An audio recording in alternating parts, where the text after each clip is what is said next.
Welcome back, folks. Time for another one, and this is going to be the first big set piece I think I've ever really shown on the channel, and this one's going to be a Barrow down.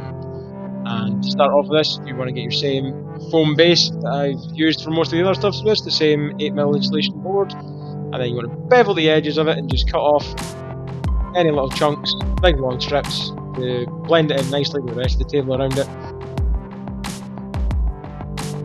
And once you get all those edges done, the next thing you need to do is take the simple polystyrene half spheres, or you can buy a set of 2 halves out of most craft stores that you can glue together, except in this case you want to just take a single half. You want to flatten off the bottom by cutting off any tabs that might be sticking out, and then decide where you want to stick it, and then just stick it on down with a hot glue gun, and that decides where the rest of your build goes around that. And then once that's done and the glue is down, you move on to the next stage.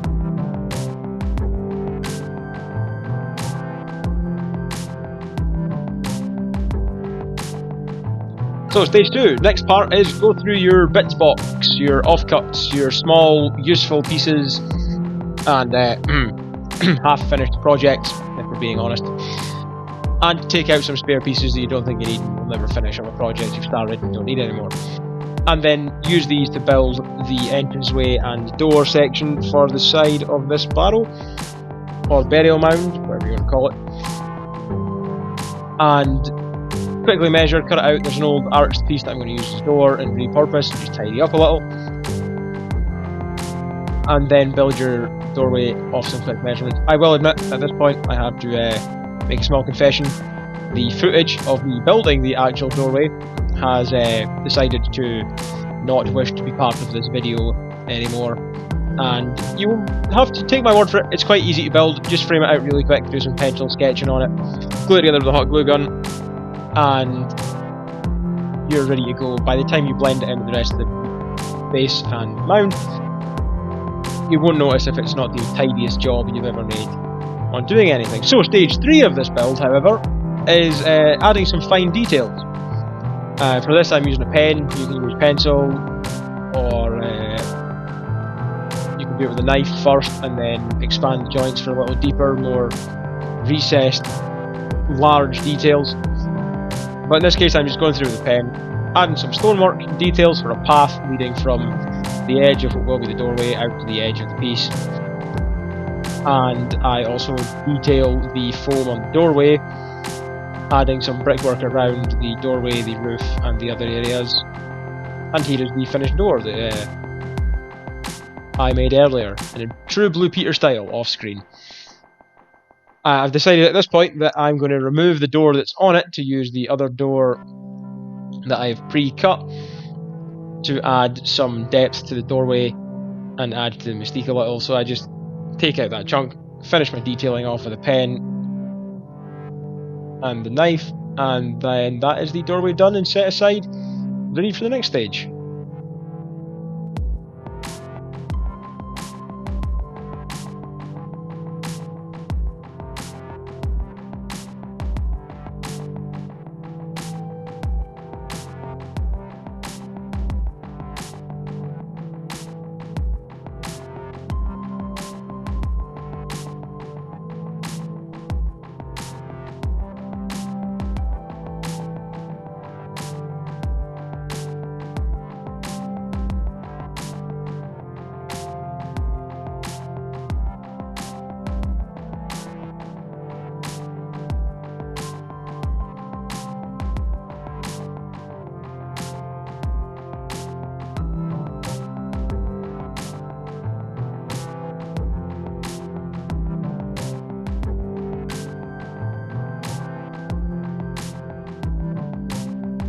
So here we go, stage 4, on to the next part again from the half-finished projects and recycled bits box. I have decided to bring some old cork pillars that I made many years ago for a different piece altogether, which has since failed to pass the tests of time. and I've decided to reuse them because they're quite useful, and I think corks are a great stand-in pillar in the right scale and correct sizes. So for this, I'm just setting some stuff out where the door is going to lie, where the pillars are going to sit on the piece, and then to add some details to the pillars, I'm going to use some craft card and glue it in place to add some collars to the pillars to add a little bit of extra fine detail.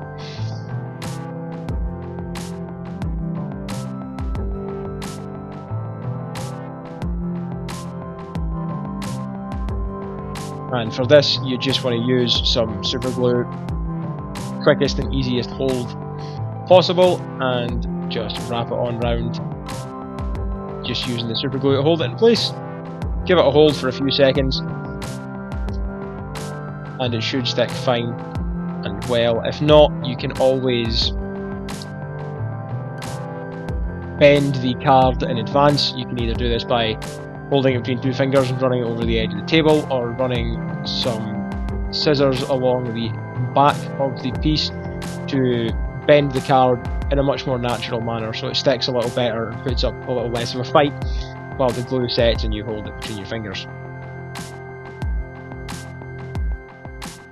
This single stage is by far the most time consuming and fiddly part of the entire build, adding the fine details to these pillars.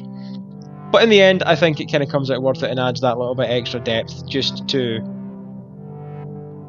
keep them looking a little more detailed and nice. And here's me just showing the techniques I just described to bend the card in advance.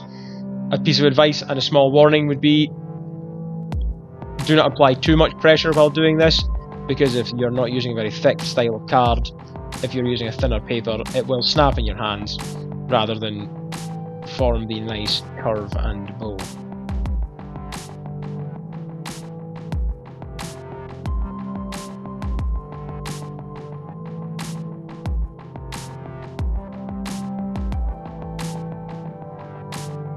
So stage 5 is a pretty easy one. It's just time to get the hot glue gun out again and the PVA glues out and start gluing things in place. Decide where you finally want some things.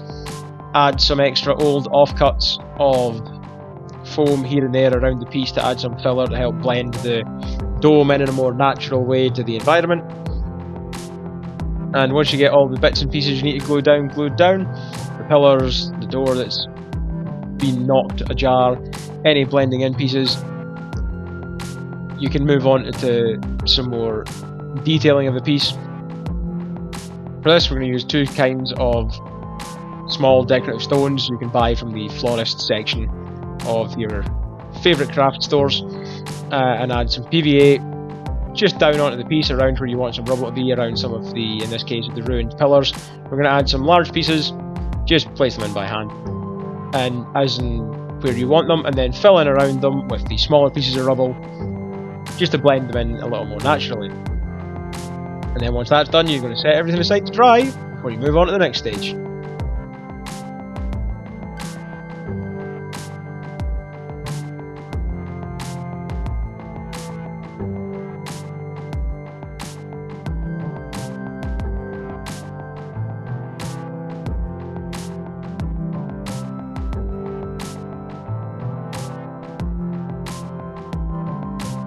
So stage 6, time to get out the filler and do some blending in with the base and the dome itself.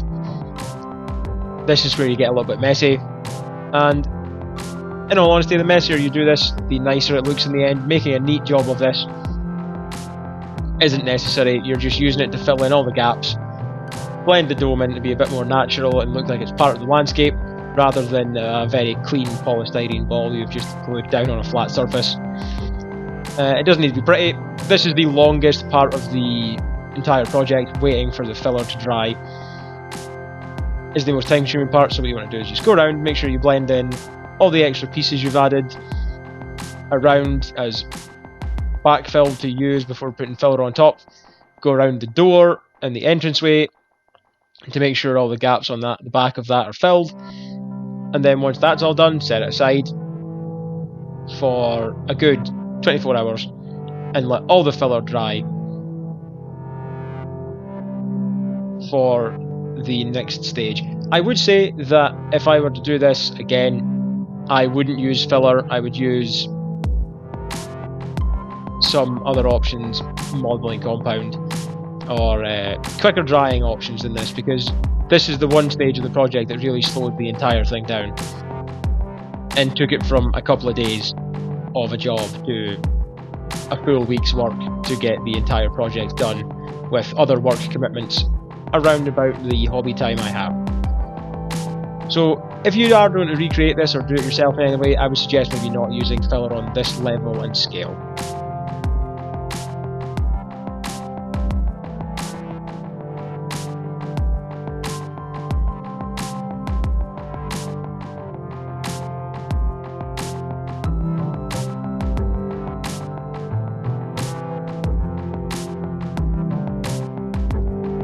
So stage 7, time to get some sealant paint done and down. I've used some modpodege and black PVA mix on the stonework to give it a little bit more protection and cover, and now I'm using the same textured house paint sealant coat I use on most other things for the rest of the piece. And you have to remember, when you're doing the sealant paint, the best option is to always turn it over and do the bottom as well, just so you get the full sealant case all the way around to harden off all sides of the project, and try not to leave any exposed foam. And then once that's done, jump straight on to stage 8, which is getting your base colours down. You want to start with a nice dark brown for your soil colours underneath. You can be messy with this doesn't need to be perfect. You can get some on the stonework, you can get some on the rubble, you can paint clean over the rubble. You can give it a fine coat or a thick coat. It doesn't need to be anything fancy, just slap it down all over the entire thing. And then once you've got the brown down, you can move over onto the stonework and give it an all over cover with a dark grey to get the first base colour of your stones down. And again, once that's down, just set it aside for a wee while and let it dry, and then you're ready to move on to the next stage.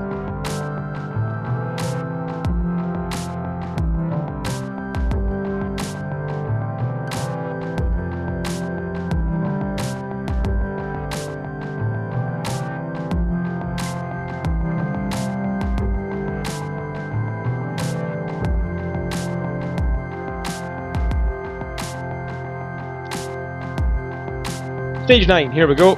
Time to get some flocking done. So for this, you just want to cover anywhere you want to put your flocking down with some PVA. In this case, for such a large space, I've used slightly watered down, maybe a 70-30 mix of PVA, just to help it spread a little better over the larger piece and not go through a completely unacceptable amount of PVA for one simple piece and project. I've decided to start off with a mix of dark green grass tones for this, for the majority of the model, and then I will pick out certain areas and highlight other parts of the piece with a mix of lighter greens and some extra mixes just to pick out some details and give that nice contrast of some different types of grasses all growing together in the different areas they like to inhabit, to give you that somewhat more natural look of grassland in an old, wilder place.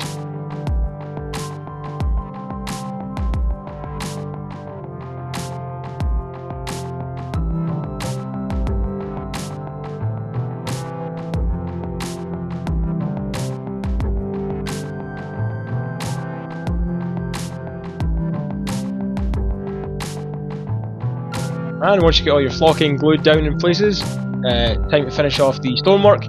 Just give it a bit of a dry brush here. I'm just using a light grey to go over the dark, just to bring a little bit of the details out on the rubble and the entranceway of the pillars, the old door, to give it a bit of life. And now for stage 11, one of the final finishing touches you can do is add some tufts of static grass around all over the piece where there's grass.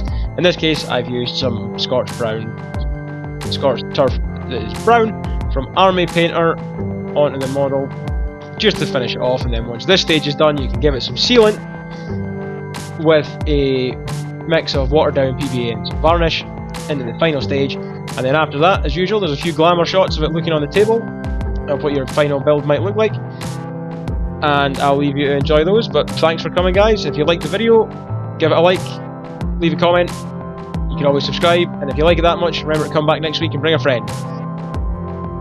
See you around, folks.